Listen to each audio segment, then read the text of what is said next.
Mi nombre es Alfredo Santana.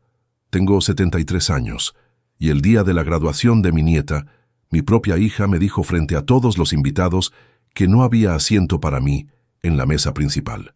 Pero lo que ella no sabía es que yo había estado financiando en secreto toda esa fiesta desde hace 6 meses, y lo que el destino tenía preparado para ese día la iba a dejar completamente sin palabras. Imagínate la escena.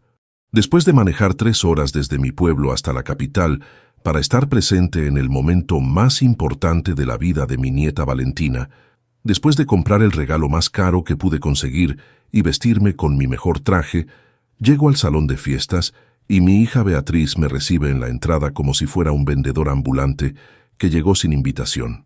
«Papá, qué sorpresa. No sabía que ibas a venir. No sabía que iba a venir a la graduación de mi única nieta. La nieta que cargué en brazos cuando nació, a la que le enseñé a andar en bicicleta, la que me llamaba por teléfono todos los domingos para contarme cómo le iba en la universidad. Pero según mi hija, mi presencia era una sorpresa inesperada en lugar de una obligación familiar natural. Beatriz me lleva hacia donde están las mesas del salón, esquivando a los invitados como si estuviera llevando a un indigente que había que esconder. «Papá, tenemos un pequeño problema con los asientos. Como no confirmaste si venías, no te incluimos en la mesa principal, pero acá en el fondo hay una silla libre donde podés estar cómodo, al fondo, como si fuera un invitado de segunda categoría en lugar del abuelo de la graduada. Pero acá viene lo que Beatriz jamás se imaginó. Mientras ella me explicaba por qué no había lugar para mí en la mesa de honor, yo sabía exactamente cuánto había costado cada una de esas mesas, cada una de esas flores, cada uno de esos platos que estaban sirviendo.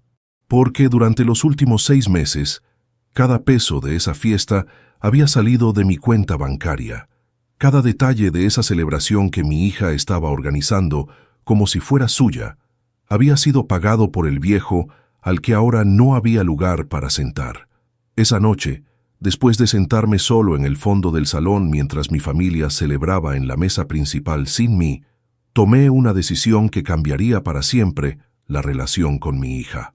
Una decisión que le enseñaría que subestimar a las personas, especialmente a tu propio padre, puede costarte mucho más caro de lo que jamás imaginaste, porque lo que el destino tenía preparado para los días siguientes iba a demostrarle a Beatriz que la vida tiene maneras muy particulares de enseñar lecciones de respeto.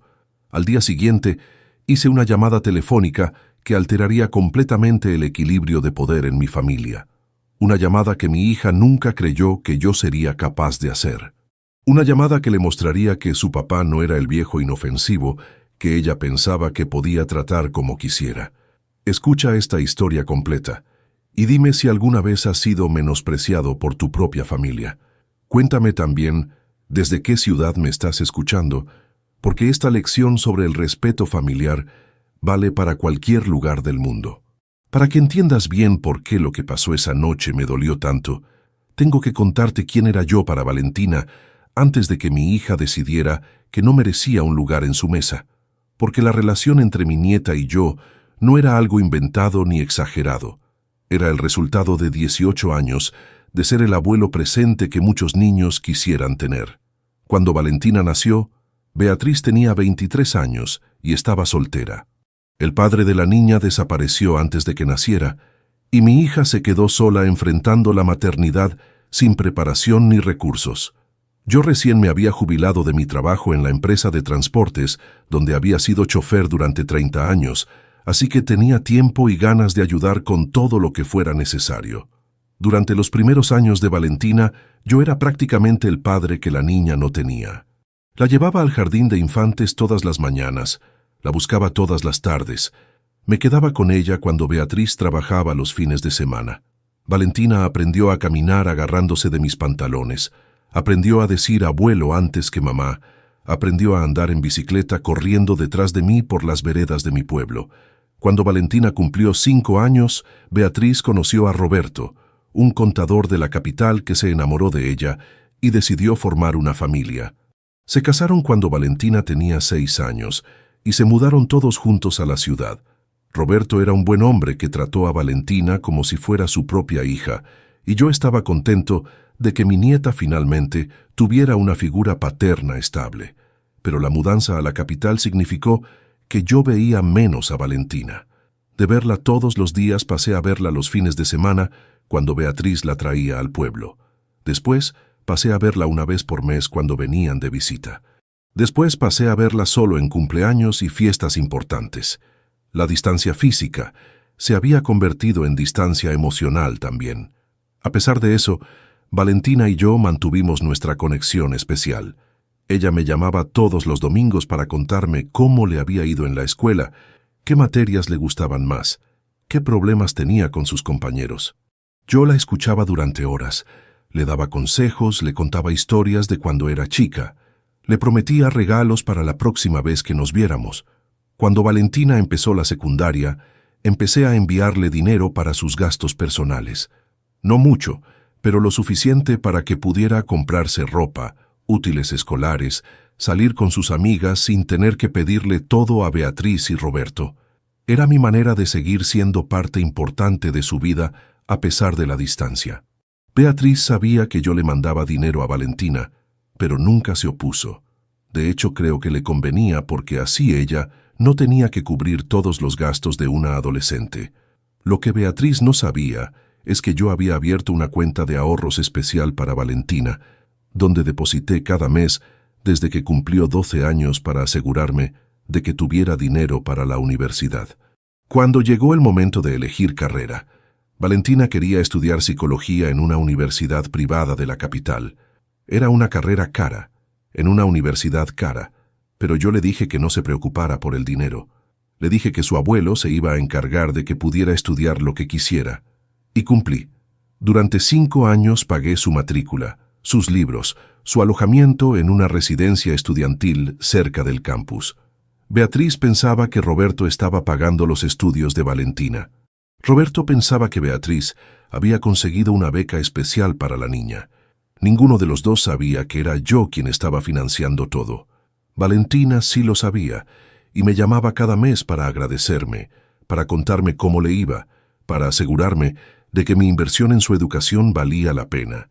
Cuando Valentina se graduó con las mejores notas de su promoción, fue ella quien me llamó primero para darme la noticia. Abuelo, me recibí, soy psicóloga, y todo gracias a vos. Lloramos juntos por teléfono, de alegría, de orgullo, de amor. Ella me invitó personalmente a la fiesta de graduación. Me dijo que quería que estuviera en primera fila para verla recibir su diploma, que quería que todos sus compañeros conocieran al abuelo que había hecho posible sus sueños. Le dije que por supuesto iba a estar ahí. Le dije que era el día más importante de su vida y también uno de los más importantes de la mía. Le dije que me iba a poner mi mejor traje, que iba a manejar las horas que fueran necesarias, que nada en el mundo me iba a impedir estar presente en su graduación. Y cumplí. Pero lo que no esperaba era que mi propia hija me recibiría como si fuera un intruso. Lo que pasó esa noche en el salón de fiestas no fue solo una cuestión de asientos. Fue una humillación pública, una demostración de que para Beatriz yo era menos importante que cualquier amigo de Roberto, menos valioso que cualquier compañero de trabajo de mi nieta. Fue la confirmación de que mi hija había perdido completamente la perspectiva sobre quién había hecho posible todo lo que estaba celebrando. Pero como te dije al principio, el destino tenía preparada una lección muy especial para mi hija. Una lección que le enseñaría que tratar mal a las personas que más te han ayudado es una de las decisiones más estúpidas que se pueden tomar en la vida. Y esa lección estaba a punto de comenzar exactamente 24 horas después de la humillación que viví en esa mesa del fondo. Lo que pasó esa noche en el salón de fiestas fue peor de lo que te describí. No fue solo que me sentaran en el fondo como si fuera un invitado de segunda. Fue toda la actitud de Beatriz durante toda la fiesta, como si mi presencia fuera una molestia que había que tolerar en lugar de una alegría que había que celebrar. Cuando llegó el momento de los discursos, Valentina agradeció a todos los que habían hecho posible su graduación. Agradeció a su mamá por el apoyo emocional, a Roberto por ser como un padre para ella, a sus profesores por la enseñanza, a sus compañeros por la amistad. Pero cuando llegó el momento de agradecer por el apoyo económico, miró hacia la mesa principal donde estaba sentada Beatriz, y dijo: «Gracias a mi familia por hacer el sacrificio de pagar mis estudios durante todos estos años. Mi familia. Como si Roberto hubiera pagado la universidad, como si Beatriz hubiera hecho el sacrificio económico. Yo estaba sentado en el fondo, escuchando cómo mi nieta le daba el crédito de mi generosidad a personas que ni siquiera sabían cuánto había costado realmente su educación. Y lo peor de todo era que Beatriz sonreía y asentía como si realmente hubiera sido ella quien había hecho posible todo. Después de los discursos durante el baile, traté de acercarme a Valentina para felicitarla personalmente. Pero cada vez que me acercaba a la mesa principal, Beatriz encontraba una excusa para alejar a mi nieta. «Valentina, vení que te quiero presentar a los Morales. Valentina, anda a saludar a la mesa de tus compañeros de curso. Valentina, Roberto quiere que bailes con él», como si mi presencia fuera contaminante. En un momento, logré interceptar a Valentina cuando fue al baño. La abracé, la felicité, le dije lo orgulloso que estaba de ella. Ella me abrazó también, pero noté que estaba incómoda, que miraba hacia donde estaba su mamá como si estuviera haciendo algo prohibido. «Abuelo, gracias por venir. Sé que manejaste muchas horas para estar acá». Le dije que para mí había sido un honor estar presente en su graduación, que no había nada más importante en el mundo que verla recibir su diploma. Pero cuando le pregunté si podíamos hablar un rato más, si podíamos sentarnos juntos en su mesa, ella me dijo que después había que hacer muchas fotos familiares y que mamá tenía todo organizado. Me dijo que me iba a llamar la semana siguiente para charlar con tranquilidad. Esa fue la última vez que hablé con Valentina esa noche. El resto de la fiesta me quedé sentado en mi mesa del fondo, viendo cómo mi nieta celebraba con toda su familia, menos conmigo. Viendo cómo Beatriz hacía de anfitriona perfecta con dinero que no era suyo. Viendo cómo Roberto posaba para fotos como el padre que había financiado toda esa celebración. Cuando la fiesta terminó, me acerqué a despedirme. Beatriz me dio un beso en la mejilla como se lo da a cualquier conocido. «Gracias por venir, papá. Maneja con cuidado», como si hubiera sido un invitado más en lugar del abuelo de la graduada. Valentina me abrazó rápido y me prometió que me iba a llamar. Roberto me estrechó la mano cortésmente. Todos muy educados, todos muy correctos, pero ninguno con la menor idea de lo que realmente había pasado esa noche. Manejé de vuelta a mi pueblo pensando en todo lo que había vivido. 3 horas de viaje para ser tratado como un extraño. 5 años financiando una educación universitaria para que otros se llevaran el crédito. 18 años siendo el abuelo presente para terminar sentado en el fondo del salón como si no importara. Era demasiado. Era el límite de lo que estaba dispuesto a tolerar. Cuando llegué a casa esa madrugada, no pude dormir. No por el cansancio del viaje, sino por la bronca de lo que había pasado. Me quedé despierto hasta el amanecer, pensando en todas las maneras en que Beatriz me había faltado el respeto durante años, y en cómo yo había permitido que pasara, porque no quería crear conflictos familiares. Pero esa noche había sido la gota que rebalsó el vaso. Al día siguiente, domingo por la mañana, hice la llamada que cambiaría todo. Llamé a mi contador, don Felipe, que maneja mis finanzas desde que me jubilé. «Felipe, necesito que me prepares un informe completo de todo el dinero que he gastado en la educación de mi nieta durante los últimos 5 años. Necesito cifras exactas, comprobantes, transferencias, todo documentado hasta el último centavo». «¿Pasó algo, don Alfredo?», me preguntó Felipe. «Pasó que mi familia necesita una lección sobre quién paga qué en esta casa, y esa lección la van a recibir esta misma semana. Prepare todo para el martes por la mañana. Voy a necesitar esos documentos para hacer algo que debería haber hecho hace mucho tiempo». El lunes por la tarde, tal como había prometido, Valentina me llamó. «Abuelo, ¿cómo estás? Espero que hayas llegado bien anoche». «Estoy bien, Valentina, pero necesito hablar con vos y con tu mamá sobre algunas cosas importantes». «¿Puede ser esta semana?». «Claro, abuelo. ¿Pasó algo? ¿Estás bien de salud?». «Estoy perfecto de salud, mi amor, pero hay algunas cosas que ustedes no saben y que es hora de que sepan. El martes por la mañana Felipe me entregó una carpeta con todos los documentos que le había pedido. Comprobantes de transferencias bancarias, recibos de pagos de matrícula, facturas de residencia estudiantil, gastos de libros y materiales. Todo sumado, había gastado el equivalente al precio de una casa en la educación de Valentina. Una cifra que ni Beatriz ni Roberto podrían haber imaginado jamás. Ese mismo martes por la tarde manejé nuevamente hacia la capital, pero esta vez no iba como invitado humillado. Iba como el benefactor que había financiado 5 años de universidad y que venía a cobrar una deuda de respeto que se había acumulado durante demasiado tiempo. Iba armado con documentos que iban a cambiar para siempre la historia familiar que Beatriz había construido en su cabeza. Cuando toqué el timbre de la casa de Beatriz y Roberto, fue mi hija quien atendió. «Papá, qué sorpresa. ¿No me dijiste que ibas a venir?» «Sí, Beatriz, te dije que tenía que hablar contigo y con Valentina sobre cosas importantes. ¿Están las dos?» «Sí, están. Pero Roberto salió a hacer unas compras. ¿Querés que lo esperemos?» «No, es mejor así. Lo que tengo que decir es para ustedes dos solamente. Nos sentamos en el living.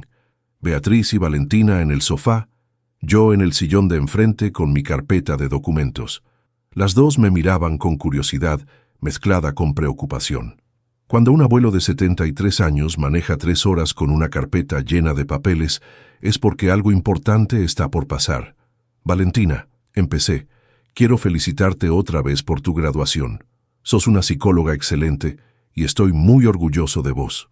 Pero hay algo sobre tu educación universitaria que vos sabés y que tu mamá no sabe, y es hora de que lo sepa». Beatriz me miró con esa cara de confusión que ponen las personas cuando sienten que están por descubrir algo que no les va a gustar. «Beatriz», seguí, «durante los últimos 5 años vos creíste que Roberto estaba pagando la universidad de Valentina. Roberto creyó que vos tenías una beca especial o algún plan de financiamiento. Pero la verdad es que todos los gastos de la educación de Valentina los pagué yo. Cada peso, cada centavo, cada matrícula, cada libro, cada mes de residencia estudiantil. Todo salió de mi jubilación y de mis ahorros. Saqué la carpeta y empecé a mostrar los documentos. Acá están todos los comprobantes. 5 años de transferencias bancarias mensuales, 60 cuotas de matrícula universitaria, 60 meses de alojamiento estudiantil, compras de libros, computadora, útiles, todo lo que Valentina necesitó para estudiar. La suma total es equivalente al precio de una casa de 3 dormitorios en esta misma zona. Beatriz había palidecido. Valentina tenía lágrimas en los ojos. Las dos se habían quedado completamente mudas, viendo los papeles que yo iba poniendo sobre la mesa de centro. Números que no mentían, fechas que coincidían perfectamente con el periodo universitario de mi nieta, firmas que confirmaban que cada peso había salido de mi cuenta bancaria. «Papá», finalmente habló Beatriz, «yo no sabía esto.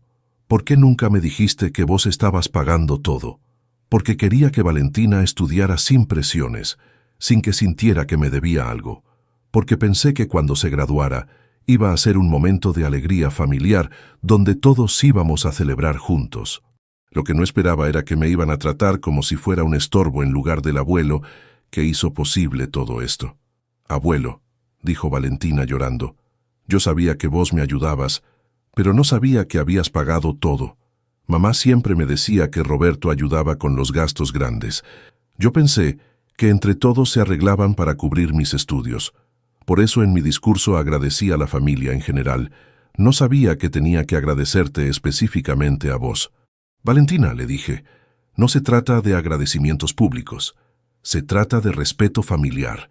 Se trata de que anteayer tu mamá me hizo sentar en el fondo del salón porque no había lugar para mí en la mesa principal de una fiesta que yo pagué. Se trata de que me trataron como un invitado de segunda categoría en la celebración más importante de tu vida. Una celebración que costó 5 años de mis ahorros». Beatriz se puso de pie como si hubiera recibido una descarga eléctrica. «Papá, yo no sabía que vos habías pagado la fiesta también.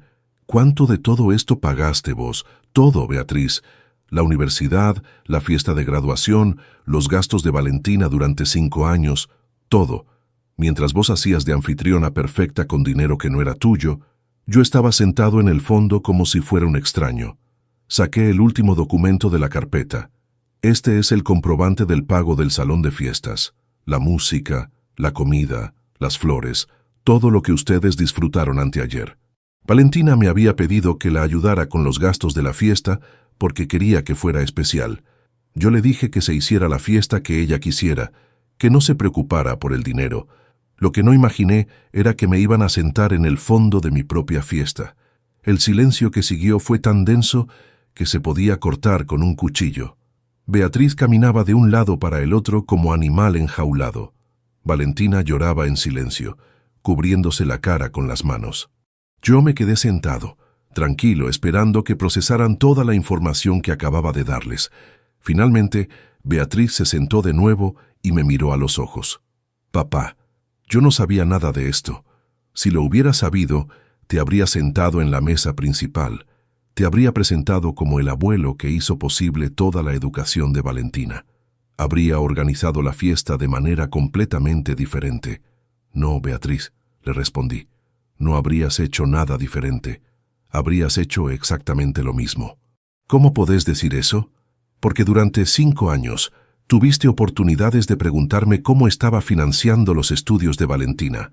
Durante 5 años pudiste haber mostrado curiosidad sobre de dónde salía la plata para pagar una universidad privada. Durante 5 años pudiste haber reconocido mi contribución a la educación de tu hija. Pero nunca lo hiciste, porque te convenía no saberlo». Beatriz se puso a llorar también. «Papá, tenés razón. Yo asumí que Roberto estaba cubriendo la mayoría de los gastos y nunca pregunté detalles porque me daba vergüenza no poder contribuir más. Pero eso no justifica cómo te traté el día de la graduación. Eso fue inexcusable». «Exacto, Beatriz. Fue inexcusable. Y me enseñó algo muy importante sobre vos». «¿Qué te enseñó?» «Me enseñó que tu respeto hacia mí depende de lo que yo pueda hacer por vos, no de mi valor como padre. Me enseñó que cuando crees que no necesitas nada de mí, me tratás como si fuera un estorbo. Y me enseñó que tengo que tomar decisiones importantes sobre cómo quiero que sea mi relación con esta familia de ahora en adelante». Valentina levantó la cabeza y me miró con ojos llenos de lágrimas. «Abuelo, ¿qué decisiones?» «Las decisiones que tenía que haber tomado hace mucho tiempo, Valentina. Decisiones sobre límites, sobre respeto, sobre no permitir que me traten mal solo porque soy familia. Porque lo que pasó anteayer no fue un error. Fue el resultado de años de permitir que me menospreciaran gradualmente».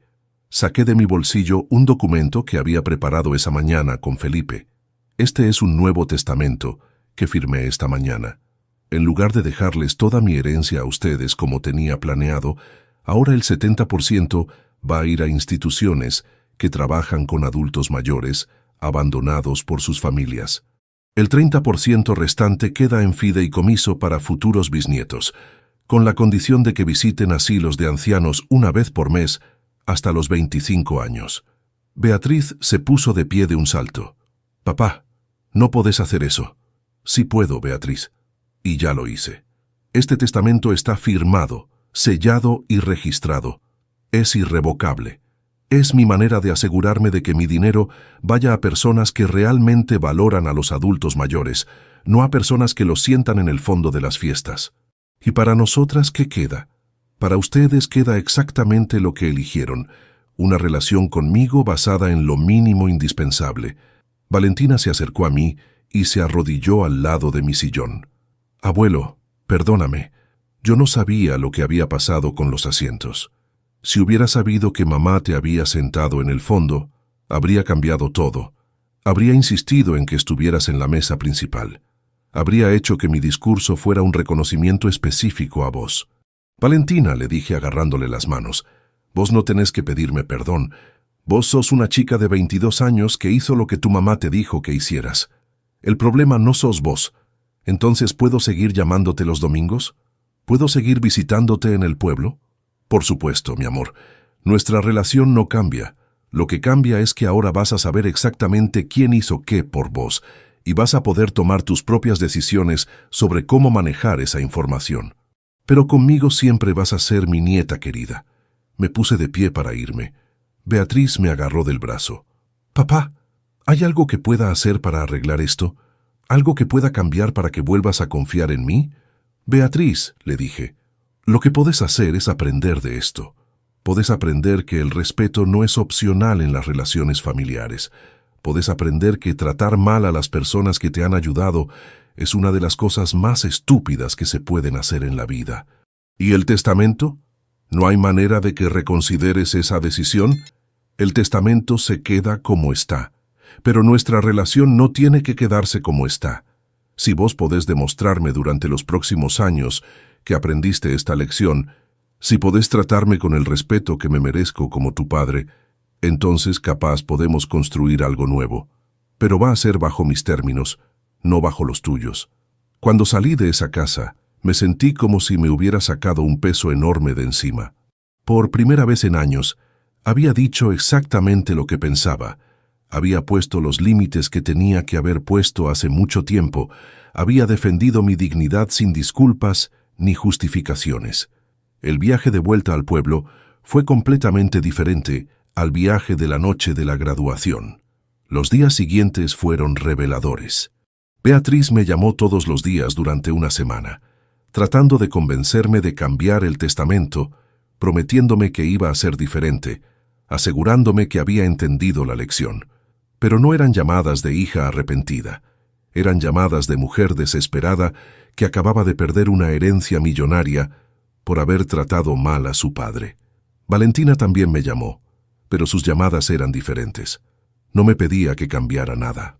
Solo quería hablar, quería entender, quería asegurarse de que nuestra relación seguía intacta. Me contó que había tenido una discusión muy fuerte con Beatriz sobre cómo me habían tratado. Me contó que Roberto estaba horrorizado cuando se enteró de que yo había pagado todo y que él había estado llevándose el crédito sin saberlo. Un mes después de la revelación, Roberto vino a visitarme al pueblo. Fue un gesto que no esperaba, pero que valoré mucho. «Don Alfredo», me dijo, «vine a pedirle disculpas personalmente. Yo no sabía que usted estaba financiando la educación de Valentina. Durante 5 años creí que era Beatriz quien tenía arreglado todo con becas o planes de financiamiento. Si hubiera sabido, las cosas habrían sido muy diferentes. Roberto me cayó bien.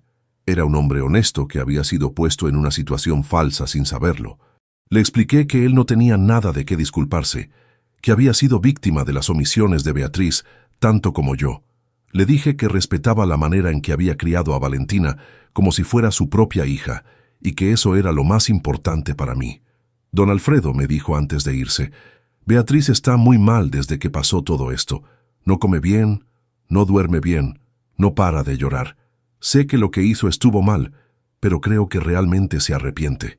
«Roberto», le respondí, «hay diferencia entre arrepentirse por las consecuencias y arrepentirse por las acciones.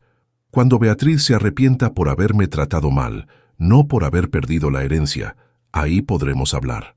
2 meses después, en mi cumpleaños número 74, recibí una sorpresa que no esperaba. Valentina apareció en mi pueblo con una torta casera y un regalo que me emocionó hasta las lágrimas. Era un álbum de fotos con todas las etapas de su crecimiento, desde bebé hasta graduada, con cartas escritas por ella en cada página agradeciendo momentos específicos que habíamos compartido. «Abuelo», me dijo mientras mirábamos el álbum juntos, «quería que supieras que independientemente de todo lo que pasó con mamá, vos fuiste la persona más importante en mi formación. No solo por la plata que pusiste para mis estudios, sino por todos los valores que me enseñaste, por todo el tiempo que me dedicaste, por todo el amor que me diste. Sos el mejor abuelo del mundo, y no hay testamento que pueda cambiar eso. Pasamos todo el día juntos, caminamos por el pueblo, visitamos los lugares donde ella había jugado cuando era chica, comimos en el restaurante donde yo la llevaba cuando venía de visita. Fue como volver a los tiempos en que nuestra relación era lo más importante del mundo para los dos, antes de que la distancia y los malentendidos familiares la complicaran. Esa noche, antes de que Valentina se fuera de vuelta a la capital, tuvimos una conversación que cambió mi perspectiva sobre muchas cosas. «Abuelo», me dijo, «yo sé que mamá se equivocó feo con vos, Y sé que el tema del testamento la tiene muy preocupada, pero quiero que sepas que para mí eso no importa. Yo no estudié psicología esperando una herencia. Estudié porque vos me diste la oportunidad de seguir mis sueños. Le pregunté si había hablado con Beatriz sobre todo lo que había pasado. Sí, me dijo. Hablamos mucho. Mamá está muy arrepentida, pero también está muy orgullosa. Le cuesta mucho admitir que se equivocó tan feo. Está acostumbrada a tener todo bajo control, a organizar todo según sus planes, y creo que le cuesta aceptar que te trató mal sin darse cuenta. Pero está aprendiendo. ¿Aprendiendo qué? Aprendiendo que vos no sos solo su papá. Sos una persona con sentimientos, con dignidad, que merece respeto independientemente de lo que hagas por nosotras. Aprendiendo que la familia no es algo que se da por sentado, sino algo que se cuida todos los días. Aprendiendo que las acciones tienen consecuencias, incluso cuando no tenés intención de lastimar. 3 meses después de mi cumpleaños, recibí una carta de Beatriz. No una llamada telefónica, sino una carta escrita a mano de varias páginas. Era la primera vez en años que mi hija me escribía una carta. Decía cosas que nunca me había dicho por teléfono, cosas que evidentemente había necesitado tiempo para procesar y para expresar correctamente. Papá, empezaba la carta. Durante estos meses he estado pensando mucho en todo lo que pasó. He estado tratando de entender cómo llegué al punto de tratarte como te traté el día de la graduación de Valentina. Y he llegado a algunas conclusiones que me duelen mucho, pero que necesito compartir contigo. La primera es que tenés razón cuando decís que mi respeto hacia vos dependía de lo que podías hacer por mí. Durante años, continuaba la carta, cada vez que nos veíamos, yo estaba pensando en qué necesitaba de vos, no en cómo estabas vos. Cuando venías a visitarnos, yo estaba pensando en si podías ayudarme con Valentina, no en si vos te sentías incluido en la familia. Cuando organizaba fiestas familiares, yo estaba pensando en mi comodidad, no en tu lugar como mi padre. Me convertí en una hija egoísta, sin darme cuenta. La segunda conclusión, seguía, es que me acostumbré a verte como una extensión de mis necesidades en lugar de verte como una persona independiente. Durante tantos años fuiste el abuelo que resolvía problemas, el padre que ayudaba con todo, que dejé de preguntarme ¿qué necesitabas vos? Y la verdad es que ni siquiera sabía cómo preguntártelo, porque hacía mucho que había dejado de verte como persona para verte solo como función familiar. La tercera conclusión era la más dolorosa. Papá, escribía Beatriz, yo sabía que vos estabas gastando más dinero del que tenías en Valentina. Sabía que con tu jubilación no te alcanzaba para pagar una universidad privada, pero elegí no preguntar detalles porque me convenía no saber. Porque si no sabía exactamente cuánto estabas gastando, no tenía que sentirme culpable por no poder contribuir más. Esa parte de la carta me dolió especialmente, porque confirmaba algo que yo había sospechado, pero no había querido aceptar. Beatriz había elegido conscientemente mantenerse en la ignorancia, para poder disfrutar de los beneficios de mi generosidad sin sentirse obligada a reconocerla. Había sido una ignorancia conveniente, no una ignorancia genuina. La carta terminaba con una propuesta. Papá, no te voy a pedir que cambies el testamento. Entiendo que esa decisión la tomaste para proteger tu dignidad y la respeto. Pero sí te voy a pedir una oportunidad de demostrarte que puedo ser mejor hija. No para recuperar una herencia, sino para recuperar una relación, porque me di cuenta de que perderte a vos sería mucho peor que perder cualquier dinero. Esa carta me llegó en un momento en que yo también había estado reflexionando mucho. 74 años es una edad en la que uno empieza a pensar más en el tiempo que le queda que en el tiempo que ya pasó. Y me di cuenta de que por más justificada que estuviera mi decisión, también era una decisión que me estaba alejando de mi hija en los últimos años de mi vida. Le respondí con otra carta. Beatriz, le escribí, tu carta me emocionó porque por primera vez sentí que estabas viendo las cosas desde mi perspectiva, no solo desde la tuya. Y me enseñó algo importante, que el perdón no es algo que se da de una vez, sino algo que se construye día a día con acciones que demuestran que las palabras son sinceras. Le propuse un período de prueba de 1 año. Durante ese año, Íbamos a reconstruir nuestra relación bajo reglas nuevas. Yo iba a ser tratado como el padre que soy, no como el abuelo conveniente que resuelve problemas. Iba a ser incluido en las decisiones familiares importantes, no informado después de que ya estuvieran tomadas. Iba a ser respetado en mi casa cuando viniera de visita, no tolerado como invitado incómodo. A cambio, yo me comprometía a darle la oportunidad de demostrarme que podía cambiar. No iba a cambiar el testamento inmediatamente, pero sí iba a estar abierto a reconsiderarlo si ella podía demostrarme durante un año entero que había aprendido realmente la lección. Era un trato justo que le daba la oportunidad de redimirse sin que yo perdiera la protección que había construido para mi dignidad. Los primeros meses de ese periodo de prueba fueron difíciles para los dos. Beatriz estaba tratando de cambiar hábitos de comportamiento que tenía desde hacía años, y a veces se le notaba el esfuerzo. Yo estaba tratando de confiar otra vez en alguien que me había lastimado profundamente, y a veces mi desconfianza era obvia, pero ambos estábamos haciendo el esfuerzo genuino. El primer cambio importante fue en las llamadas telefónicas.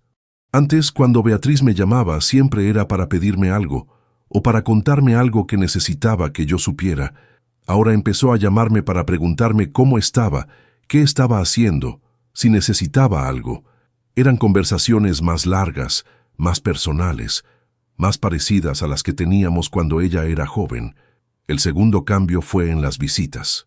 Cuando yo iba a la capital, Beatriz empezó a organizar las actividades pensando en lo que a mí me gustaba hacer, no solo en lo que era conveniente para ella.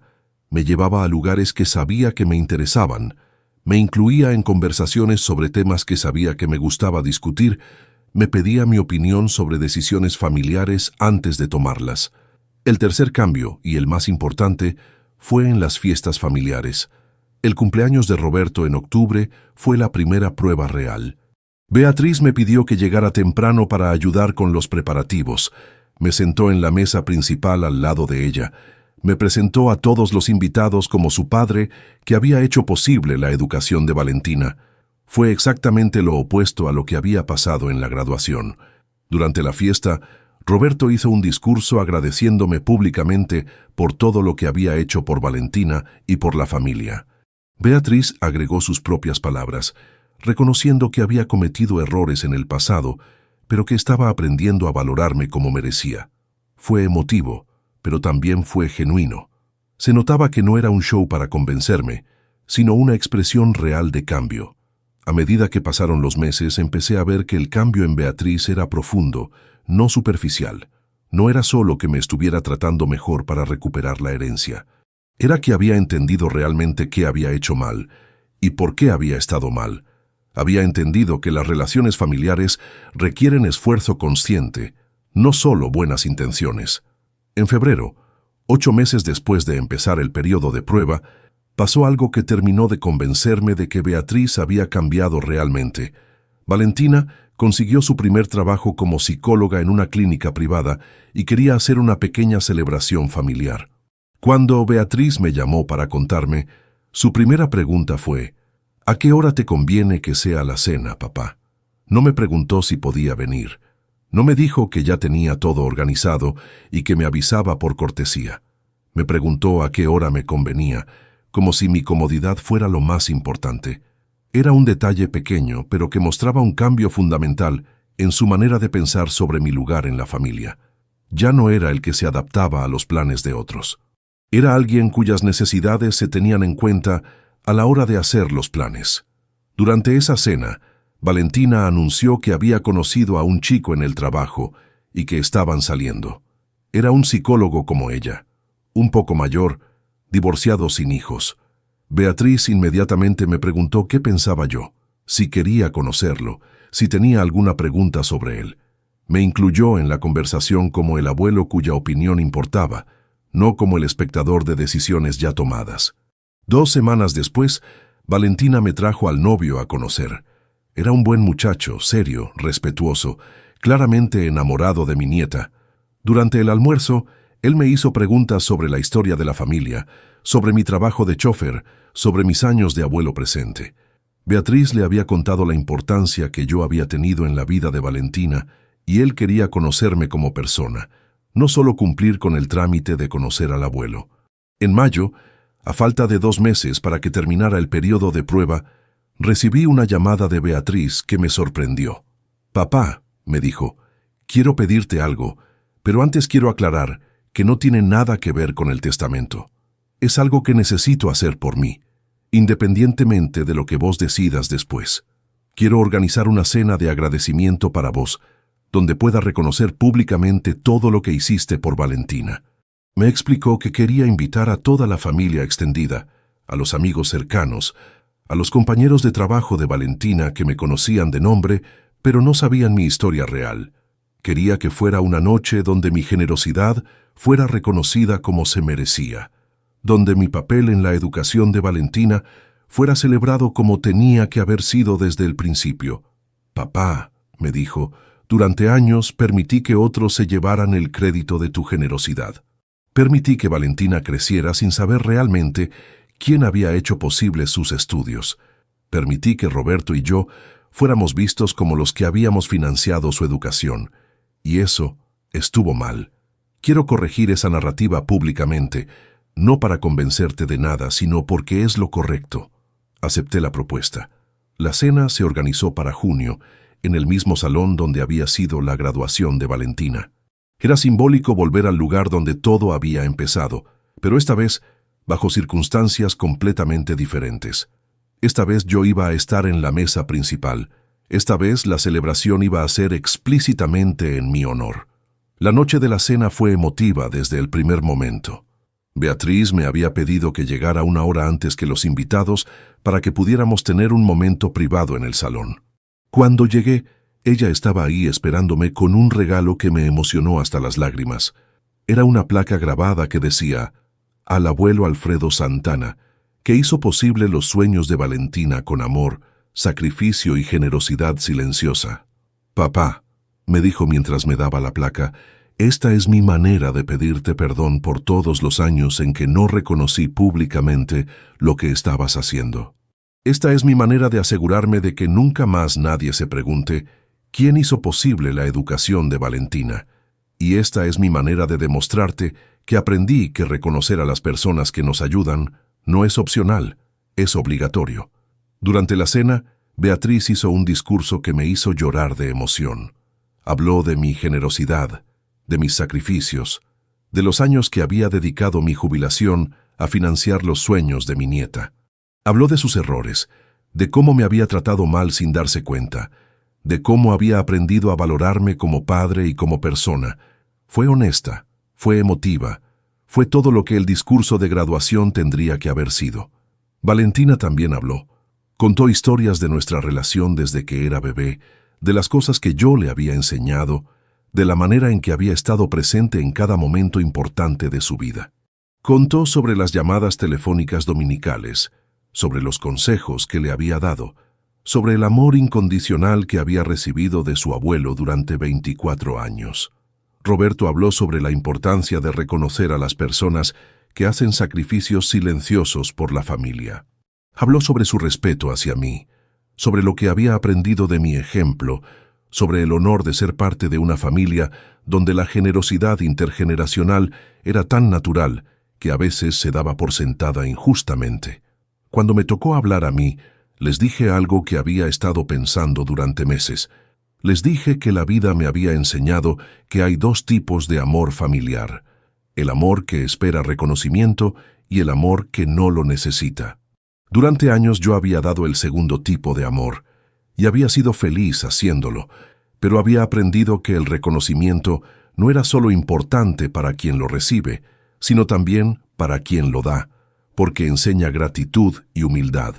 Les dije que estaba orgulloso de ver cómo Beatriz había crecido como persona durante esos meses, cómo había aprendido a ver las relaciones familiares de manera más madura y más consciente. Les dije que estaba agradecido por la segunda oportunidad que me habían dado de ser parte importante de la familia, no solo un apéndice conveniente. Al final de la noche, cuando ya todos los invitados se habían ido, Beatriz, Roberto, Valentina y yo nos quedamos solos en el salón. Fue Beatriz quien sacó el tema que todos sabíamos que estaba pendiente. «Papá», me dijo, «sé que el periodo de prueba termina el mes que viene. Sé que tenés que decidir si vas a cambiar el testamento o no. Solo quiero que sepas que independientemente de lo que decidas, estos meses han sido los mejores que hemos tenido como familia en años». Le dije que tenía razón, que había visto un cambio real en ella, un cambio que iba más allá de querer recuperar una herencia. Había visto que había aprendido a tratarme como persona, no como función. Había visto que había entendido que las relaciones familiares requieren esfuerzo consciente y reconocimiento mutuo. Había visto que se había convertido en la hija que yo siempre había esperado que fuera. Al mes siguiente, firmé un nuevo testamento. No era exactamente el mismo que había tenido antes de la graduación, pero tampoco era el testamento punitivo que había firmado después de la humillación. Era un testamento que reflejaba la nueva realidad de nuestras relaciones familiares. 50% para Beatriz y Valentina, 30% para instituciones de caridad, 20% para futuros bisnietos. Pero lo más importante del Nuevo Testamento no eran los porcentajes. Era una cláusula que establecía que la herencia familiar estaba condicionada al mantenimiento de las relaciones de respeto mutuo que habíamos construido durante ese año. Si en algún momento volvían los comportamientos del pasado, la distribución cambiaría automáticamente a favor de las instituciones de caridad. Era una medida de desconfianza. En parte sí, pero también era una medida de protección. Era mi manera de asegurarme de que la lección aprendida no se olvidara con el tiempo. Era mi manera de institucionalizar el respeto que habíamos construido, para que no dependiera solo de las buenas intenciones, sino también de consecuencias claras. Ahora, 2 años después de la graduación que cambió todo, puedo decir que mi relación con Beatriz es mejor de lo que había sido en décadas. No es la misma relación que teníamos cuando ella era joven, porque ambos somos personas diferentes, pero es una relación adulta, basada en el respeto mutuo y en el reconocimiento de lo que cada uno aporta a la familia. Valentina se casó hace 6 meses con el psicólogo que conoció en el trabajo. Fue una boda hermosa, donde yo tuve el lugar de honor que me correspondía como el abuelo que había hecho posible que ella llegara hasta ahí. Bailé el vals del abuelo con mi nieta, di un discurso emotivo sobre el amor familiar y recibí el reconocimiento de todos los invitados por mi papel en la vida de Valentina. Durante el discurso de la boda, Valentina habló sobre las personas que habían hecho posible su felicidad. Habló de Beatriz como la madre que la había criado con amor, de Roberto como el padre que había elegido amarla como propia, y de mí como el abuelo que había financiado sus sueños y había estado presente en cada momento importante de su vida. Fue el reconocimiento público que había merecido desde siempre. Me arrepiento de haber tomado las decisiones drásticas que tomé después de la graduación. No. Creo que fueron necesarias para que todos aprendiéramos lecciones importantes sobre el respeto familiar. Beatriz necesitaba aprender que el amor sin respeto no es suficiente. Yo necesitaba aprender que defender mi dignidad no era opcional, incluso cuando se trataba de familia. ¿Qué habría pasado si no hubiera reaccionado como reaccioné? Probablemente habríamos seguido con la misma dinámica de siempre. Yo dando sin reconocimiento, Beatriz recibiendo sin gratitud, todos conformes con una relación superficial que parecía funcionar, pero que en realidad estaba vacía de respeto real. La lección más importante que aprendí es que las relaciones familiares no son automáticas. No se mantienen sanas solo porque existe un vínculo de sangre. Requieren esfuerzo consciente, comunicación honesta, reconocimiento mutuo y a veces decisiones difíciles que obliguen a todos a reevaluar sus comportamientos. Si tuviera que darle un consejo a alguien que está viviendo algo parecido, le diría esto: no permitas que nadie te trate mal solo porque es familia. La familia no es una excusa para la falta de respeto, es una razón adicional para exigir respeto. Y no tengas miedo de poner límites, incluso límites drásticos, si eso es lo que se necesita para que las personas aprendan a valorarte. También le diría que nunca es demasiado tarde para cambiar las dinámicas familiares. No importa cuántos años tengas, no importa cuánto tiempo hayan durado los malos tratos, Siempre tenés el poder de decidir que mereces algo mejor, y siempre tenés el poder de enseñarle a tu familia cómo tratarte, incluso si eso requiere lecciones dolorosas. Hoy, a los 75 años, me siento orgulloso de las decisiones que tomé. Me siento orgulloso de haber defendido mi dignidad cuando era necesario. Me siento orgulloso de haberle dado a mi hija la oportunidad de crecer como persona. Y me siento orgulloso de tener una familia que ahora me respeta, no solo por lo que puedo hacer por ellos, sino por quién soy. La vida me enseñó que el respeto no se hereda, se gana, y que a veces, para ganarlo, hay que estar dispuesto a perderlo todo primero. Pero cuando se recupera sobre bases sólidas, sobre reconocimiento genuino y sobre amor maduro, vale la pena cada momento difícil que se tuvo que atravesar para llegar hasta ahí. ¿Qué harías tú si tu propia hija te dijera que no hay lugar para ti en la mesa principal de una fiesta que tú pagaste? ¿Te quedarías callado por mantener la paz familiar o defenderías tu dignidad sin importar las consecuencias? Cuéntame tu historia y dime desde qué país me estás escuchando, porque estas lecciones sobre el respeto familiar son universales, pero cada uno tiene que encontrar su manera de aplicarlas en su propia vida.